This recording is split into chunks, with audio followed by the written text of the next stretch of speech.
Halo teman-teman semua, masih dengan Advokat Agung di sini. Seperti yang kita ketahui, si pengusaha Ivan Gunawan yang saya bilang pengusaha pengecut itu akhirnya ditetapkan menjadi tersangka dan kemudian sudah ditangkap dan ditahan oleh pihak penyidik Polrestabes Surabaya. Dan sebenarnya Ivan Sugianto ini sudah jauh-jauh hari harusnya diperlakukan seperti ini ya. Jadi pihak penyidik ini sepertinya tunggu kasus ini viral dulu baru mereka bergerak. Dan bisa jadi ada istilah no viral no justice, mungkin ini ya teman-teman ya. Tapi apapun ceritanya, kita juga harus turut memberikan apresiasi sebesar-besarnya kepada pihak penyidik karena telah menangkap dan mentersangkakan si Ivan Sugianto ini. Dan teman-teman, saya sendiri sungguh sangat berharap penetapan tersangka ini tidak hanya berhenti di seorang Ivan Sugianto. Karena apa? Karena di belakangnya dia itu juga ada orang-orang yang juga harus ditetapkan sebagai tersangka. Kenapa saya bilang seperti itu? Karena pasal yang dipergunakan oleh penyidik itu adalah kaitannya dengan pasal 76C.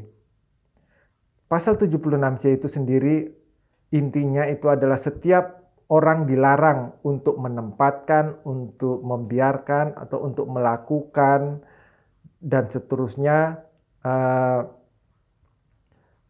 untuk melakukan kekerasan terhadap seorang anak. Dari pasal ini sudah jelas setiap orang itu dilarang menempatkan, membiarkan, dan juga melakukan. Kalau melakukan itu dilakukan oleh si Ivan Sugianto. Nah, yang membiarkan ini yang harusnya juga segera ditetapkan jadi tersangka. Karena mereka sudah tahu bahwasannya apa yang dilakukan oleh seorang Ivan Sugianto itu sudah melanggar undang-undang perlindungan anak dan itu adalah suatu tindak pidana. Dan mereka membiarkan itu sudah termasuk tindak pidana teman-teman menurut pasal 76C.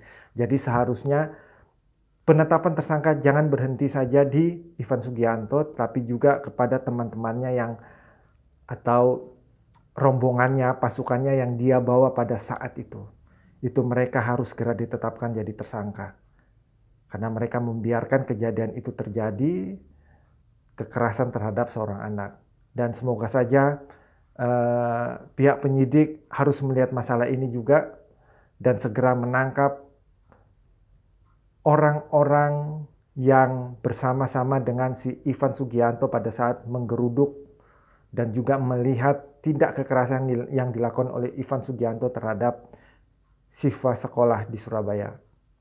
Jadi sekali lagi Pak Polisi, tolong penetapan tersangka jangan hanya berhenti di Ivan Sugianto, tetapi juga harus kepada mereka-mereka yang membiarkan Ivan Sugianto melakukan perbuatan tersebut. Mereka itu siapa ya? Teman-temannya Ivan itu. Semoga saja apa yang saya sampaikan ini atau saran saya ini bisa diterima oleh pihak penyidik agar segera menangkap mereka semuanya.